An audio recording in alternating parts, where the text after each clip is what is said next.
në një gjuhë të thjeshtë, për prindrit që na dëgjojnë, çfarë është disleksia? Atëherë, këtu ka një keqkuptim, dhe keqkuptimi vjen për shkak se disleksia shpesh ngatërohet dhe futet në pjesën e vështirësive në të nxënë.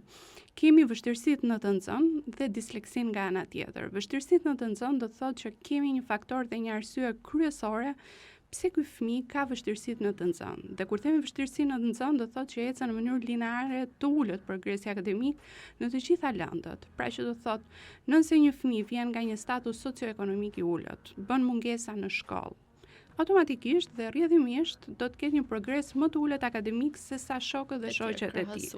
Pra kjo quhet një vështirësi e përgjithshme në të nxënë.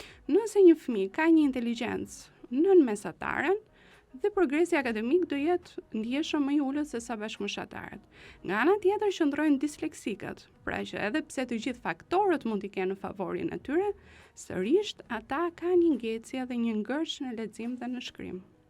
Dhe kjo vjen me një probabilitet shumë të lartë me komponent gjenetik. Pra rrjedh në familje ka një tendencë në rritje më shumë djemë se sa vajza. Pra kemi 3 deri në 5 djemë dhe 1 vajzë, ashtu si në të gjitha çrregullimet neurozhvillimore.